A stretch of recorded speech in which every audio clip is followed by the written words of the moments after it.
Bienvenue dans les coulisses du voyage, le podcast pour voyager avec sens et bon sens. Je suis Laura du blog de voyage Les Globe Blogueurs. Toi aussi tu as envie de voyager de manière plus responsable, d'organiser tes escapades facilement et dénicher des initiatives originales? Si la réponse est oui, alors tu es au bon endroit. Chacun de mes épisodes est un concentré de bonnes astuces pour t'aider à planifier tes prochains voyages durables.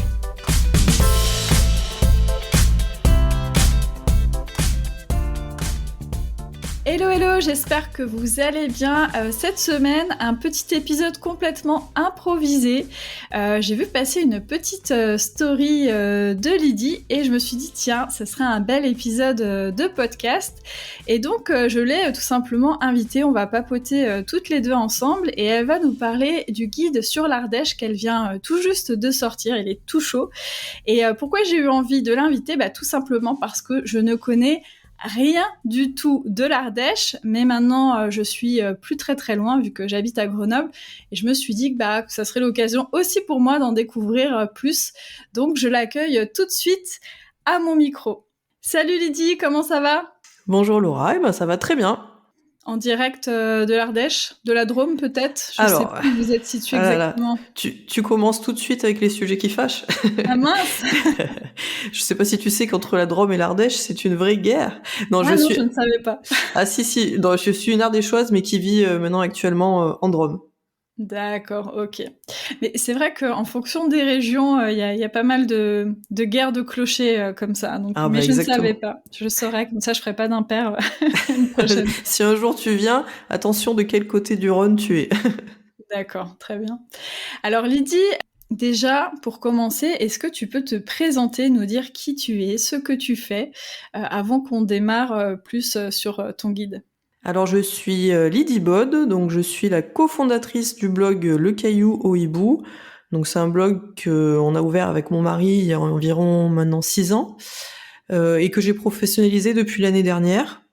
Donc on y parle de tous nos voyages, mais principalement on est quand même spécialisé sur la destination France et encore plus précisément la destination Drôme-Ardèche.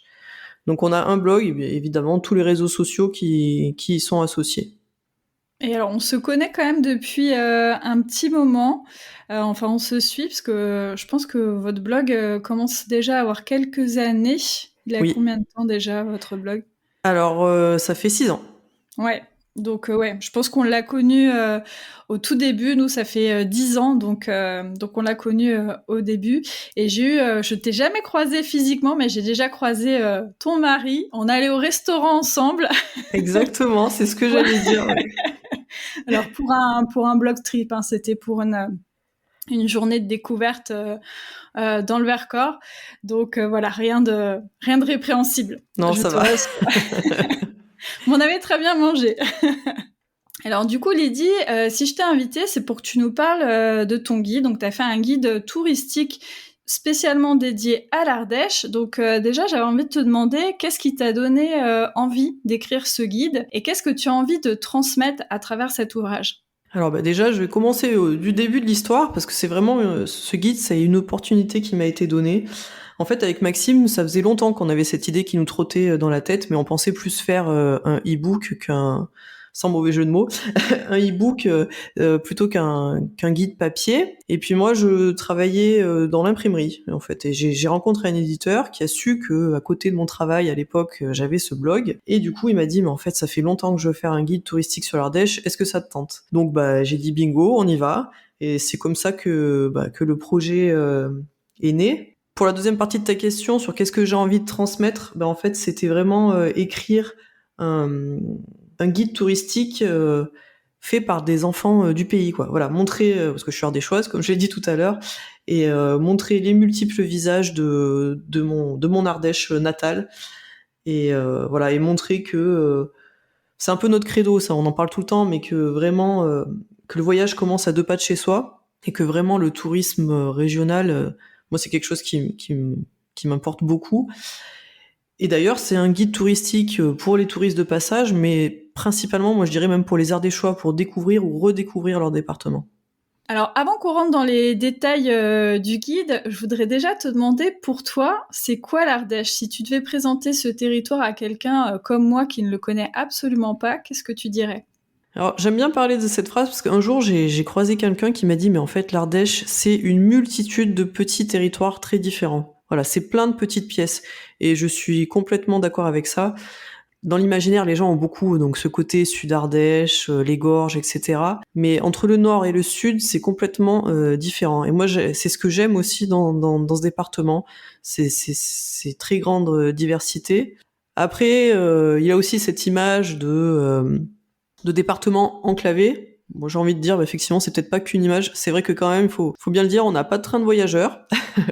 On n'a pas d'autoroute, on a des très très belles routes très sinueuses, mais pas d'autoroute. Le train, on en a un, mais c'est juste le train à vapeur pour le folklore et pour faire de belles balades. Et je dirais que c'est un département qui est presque sauvage, vraiment, à certains endroits. C'est un département que j'aime et qui est vraiment ancré dans le terroir. On parle souvent de ses chèvres, de ses châtaignes, de sa campagne, bah c'est vrai que c'est ça. Et j'ai envie de préciser que quand même l'odeur de la châtaigne grillée, si t'es jamais venu en Ardèche, c'est quand même une des meilleures odeurs au monde. Et justement, dans l'écriture de ce guide, est-ce que tu as eu des envies de montrer l'Ardèche sous un angle particulier? Quels choix éditoriaux tu as fait? Alors, on a fait déjà un premier choix, c'était par rapport à la problématique de l'eau, de ne pas forcément parler de coins baignade, à l'exception des lacs où les baignades sont surveillées ou à certains lieux où la baignade est autorisée, mais ça a été un choix délibéré.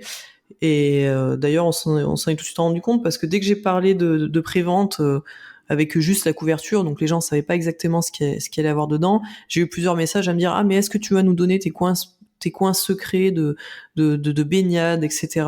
Et ça a été voilà un choix délibéré, mais même d'une manière globale, on a beaucoup réfléchi à quoi mettre en avant ou à pas mettre en avant. Donc c'est toujours difficile de trouver le bon dosage, parce que parler de spots que tout le monde connaît, il y a peut-être pas vraiment d'intérêt. Parler de spots que personne connaît, bah, peut-être qu'il faut qu'on les laisse qu'on les laisse peut-être tranquilles.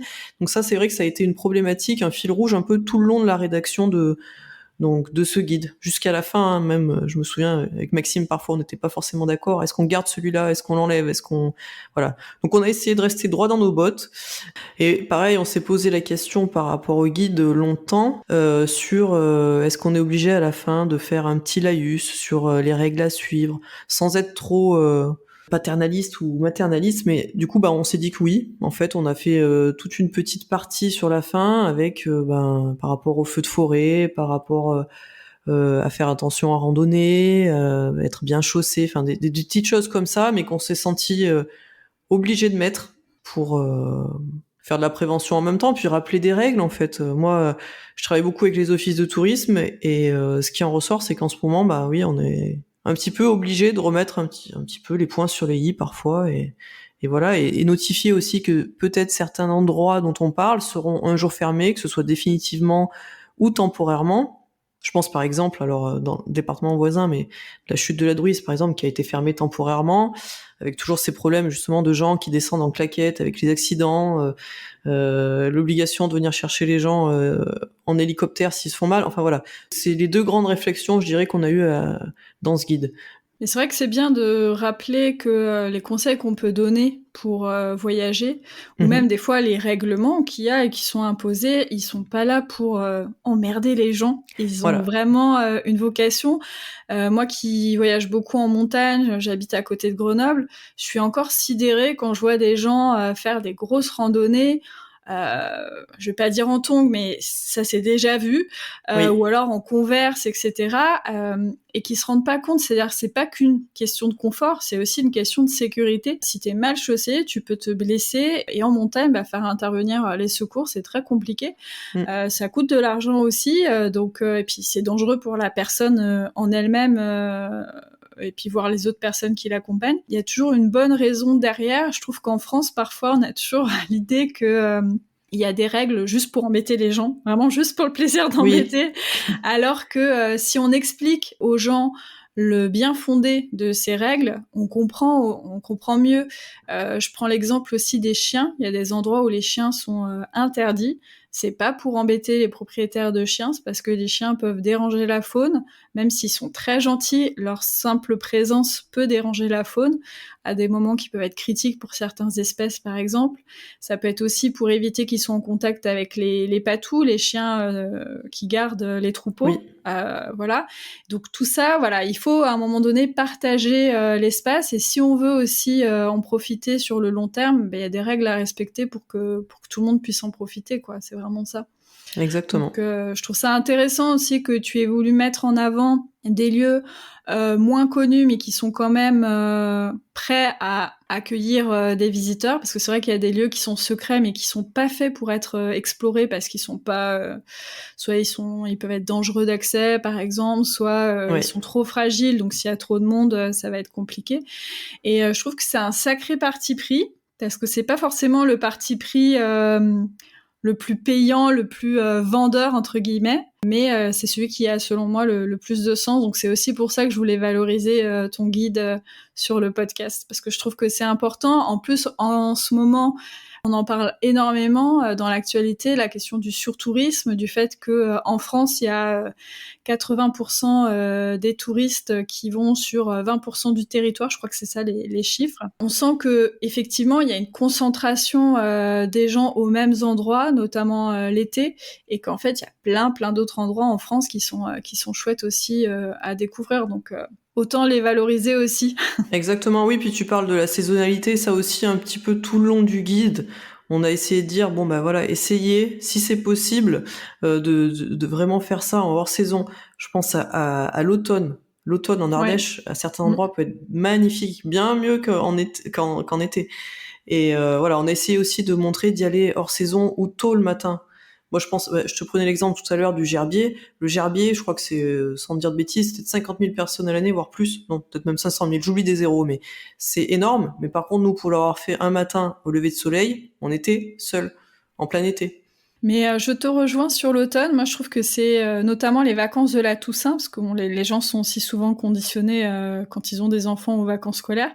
Je trouve que les vacances de la Toussaint, c'est souvent très sous-coté, alors que on peut vraiment découvrir des destinations, notamment des destinations qui sont très prisées l'été.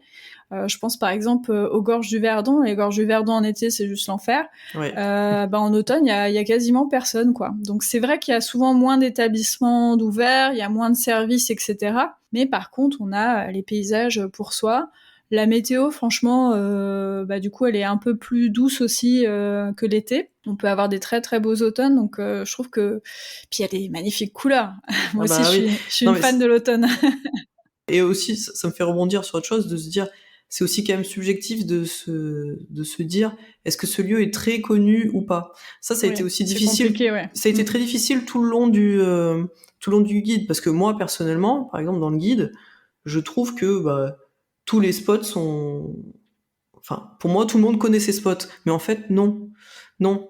Et ça, bah, je le verrai après vraiment la sortie du guide, hein, voir si les gens me disent, ah bah, je connaissais tout, ou ah bah non, j'ai appris plein de choses. Je sais pas, toi qui connais très peu l'Ardèche, et je crois que je t'ai fait un petit peu lire l'article, un peu le livre, pardon, en avant-première. Est-ce qu'il y a vraiment des coins que tu connaissais pas du tout, ou t'avais jamais entendu parler? Eh ben tous, parce que vraiment, à part oui les Ouais, gorges de l'Ardèche ouais. et Pont d'Arc où j'avais déjà eu des petites visions, puis peut-être les gorges des gens, non, un truc comme ça. Oui, le cirque des Ouais, le gens, ouais. cirque des gens, où j'avais vu passer des photos, mais il y a très récemment en fait. Mais Ouais. sinon, non, mais moi je connaissais vraiment rien du tout de Oui, l'Ardèche, voilà, donc c'est ça. je C'est sais pas ça. si je suis le bon exemple. Je suis pas une habitante du territoire, mais moi j'ai tout découvert, donc Ouais. c'était Ok. chouette. Bon. Et alors justement, pour ceux qui connaissent pas l'Ardèche ou qui connaissent que les trois spots archi connus, est-ce que tu peux nous donner, toi, quelques pépites que tu aimes particulièrement et qui sont présents dans ce guide pour nous donner un petit peu l'eau à la bouche? Comme on disait tout à l'heure, il y a vraiment une très grande différence entre le nord et le sud, l'Ardèche. Le sud, voilà, très connu, etc. Et le nord, pour moi, il est sous-coté. C'est très dommage. Tout ce qui est autour d'Annonay, je pense par exemple à un petit village, Thorinque, juste à côté d'Annonay, qui est magnifique, avec un aqueduc sur lequel on peut voir le village au loin. Je pense toujours dans le coin, dans le nord, à Saint-Alban-d'Aille. Donc ça, c'est drôle, ce petit village. Alors celui-là, pour le coup, je suis quasiment sûr que même plein d'Ardéchois ne le connaissent pas. Mais il a une histoire très particulière, c'est que la mère de Saint-Exupéry est née là-bas. Et Saint-Exupéry a souvent fait des voyages à Saint-Alban-d'Aille. Donc bon, est-ce que le Petit Prince a vraiment du sang ardéchois, je sais pas, mais voilà, il est aussi connu pour être le premier village où il y a la culture de la pomme de terre en France. Enfin voilà, des petits villages comme ça avec une histoire et qui sont vraiment pas connus quoi. Donc j'irai la région autour d'Annonay et la deuxième partie qui est moins connue et qui gagne à être connue, je dirais c'est tout le massif du Coiron. Donc voilà, c'est la partie entre Privas et Aubenas. On en parle un petit peu dans le guide justement avec la roche chérie ou encore les balmes de Montbrun. Donc ça, c'est des habitats troglodytiques qui sont super sympas à faire. Donc voilà, ouais, je pense que ça, c'est des coins que même les Ardéchois connaissent pas forcément. Comme ça, moi, je connaîtrais encore mieux l'Ardèche que les Ardéchois, alors. Oui. En ayant épluché le guide en long, en large et en travers. Oui, puis c'est vrai qu'on en a pas parlé, mais comme les routes sont très sinueuses en Ardèche, c'est vrai que de se déplacer d'un point à l'autre de l'Ardèche, c'est parfois un petit peu long. Donc c'est vrai que même les Ardéchois ne se déplacent pas jusqu'à l'autre côté de l'Ardèche, quoi. Et c'est pour ça que dans ta constitution des week-ends, dans la réalisation des week-ends qui sont présents à la fin du guide, tu as essayé de faire des week-ends vraiment qui sont localisés sur des petites zones géographiques, c'est ce que j'avais remarqué. Oui, c'est ça. C'est on a essayé de localiser et de pas faire des grands trajets. Voilà, plutôt essayer de découvrir sur un week-end un petit coin de l'Ardèche. Et alors, au-delà des lieux, est-ce que tu as des expériences, notamment de tourisme durable ou d'artisanat, de savoir-faire insolite, enfin, je ne sais pas, ce que tu veux, dont tu aimerais parler ici? Eh ben moi, je parlerai surtout, je dirais, du vélo. Enfin, vraiment, je dirais l'Ardèche à vélo, c'est vraiment quelque chose à faire. Il y a énormément de voies douces. Je pense à la Dolce Via, je pense à la Via Fluvia, à la Via Rona. Je connais même pas tous les noms. Je crois qu'il y en a 5 au total. Je les ai plus en tête. Et c'est vraiment quelque chose qui est en plein essor en Ardèche et je pense que c'est pour moi des meilleurs moyens de visiter l'Ardèche. Encore plus principalement donc la Dolce Via. La Dolce Via, c'est une route qui prend une ancienne voie de chemin de fer parce qu'on n'a plus les trains, mais on a toujours les voies et on peut maintenant les faire à vélo et c'est génial. Donc c'est dans la vallée de l'Eyrieux et moi je l'ai fait en long, en large, en travers cette vallée quand j'étais enfant parce que j'allais voir ma famille qui était au Cheylard, etc. Donc je la faisais en voiture, mais alors donc je la connaissais par cœur, mais le jour où je l'ai fait à vélo, c'était complètement différent. Donc voilà, moi je pense à ça. Alors je t'avoue par contre côté artisanal, là j'ai rien qui me vient en tête. Mais bah si, enfin c'est pas de l'artisanat, mais l'expérience à faire, on en a pas parlé, c'est le vol en montgolfière. La montgolfière est née en Ardèche, à Annonay. Ah oui, d'accord, Ah oui. Je savais pas. Donc voilà, donc s'il y a vraiment une expérience dingue à faire, c'est ouais le vol en montgolfière. Voilà. Pour l'avoir fait une fois, c'est exceptionnel. Est-ce que tu as un spot en particulier où c'est le plus propice? C'est alors en Ardèche, je pense même que c'est le seul endroit, c'est à Annonay.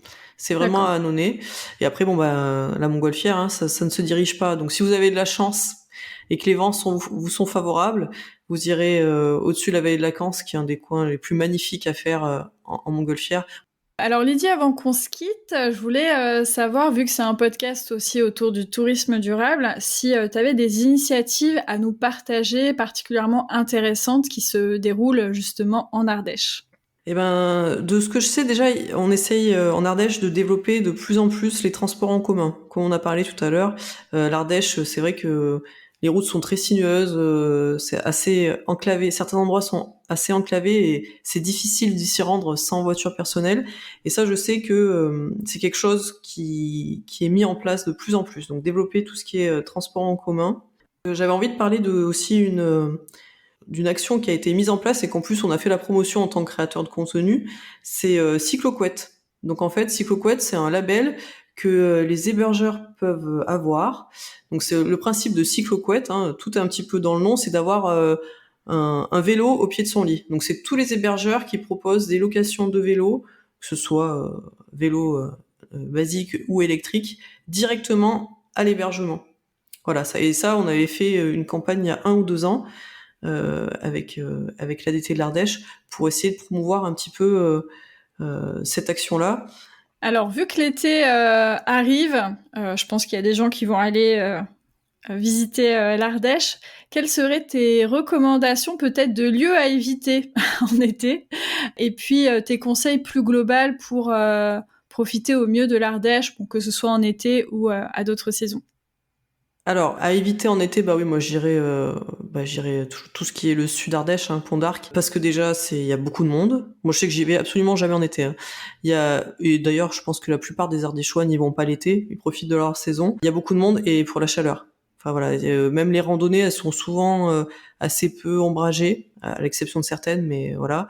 L'eau actuellement alors là ça va un petit peu mieux en ce moment, on a eu beaucoup d'orages par chez nous, mais voilà, l'eau est parfois assez basse. Donc ouais, moi j'éviterais le sud Ardèche en été, d'aller plutôt se rafraîchir en montagne. Je pense par exemple tout ce qui est lac de Saint-Martial, lac d'Issarlès, etc. Et profiter un petit peu du frais des montagnes. Moi c'est ce que j'ai fait l'été dernier. Personnellement, je suis partie au frais dans la montagne ardéchoise et c'est super sympa. Il y a moins de monde et on est au frais. Et en conseil de manière générale pour visiter l'Ardèche, je dirais comme j'ai mis sur mon livre, l'Ardèche ça se visite pas, ça se vit. Vraiment ça se vit et ne pas hésiter à aller voir les petits producteurs locaux, de discuter avec les locaux, même si alors je crois qu'on a un peu une image d'Ardéchois un peu rustre, mais non, voilà, c'est vraiment c'est des gens qui aiment leur terroir, leur territoire, et de pas hésiter à discuter avec eux. Merci beaucoup Lydie pour tous ces conseils, franchement c'est vraiment précieux et j'en profite pour ajouter une petite info que tu m'as dit en off tout à l'heure. Tu m'as parlé de l'application Canoë Malin, c'est un peu le bison futé des canoës. Donc dans cette application-là, on a plein d'infos sur le niveau de fréquentation en fonction des tronçons, en fonction des horaires et donc ça permet d'éviter les bouchons et de réserver son canoë directement en ligne aux endroits et aux heures où il y a le moins de monde. Donc je trouve que c'est vraiment une bonne astuce si vous allez dans les gorges de l'Ardèche cet été. C'est par cette belle initiative que se termine cet épisode. Merci encore beaucoup Lydie pour ton excellent guide qui s'intitule « Les plus belles expériences à vivre en Ardèche » aux éditions de La Calade. Donc on va y retrouver les 90 spots, les 12 idées de week-end. Et aussi, il faut savoir que ce guide est équipé d'un tag NFC qui permet d'accéder à la version numérique du guide et de retrouver aussi plein de bonus qui pourront être ajoutés et actualisés dans le temps. C'est un super boulot et j'espère que tu auras beaucoup de succès avec ce guide et je mettrai bien sûr toutes les références dans la description de cet épisode. Merci encore à toi et très très bel été. Merci beaucoup Laura, bel été à toi. À bientôt. À bientôt.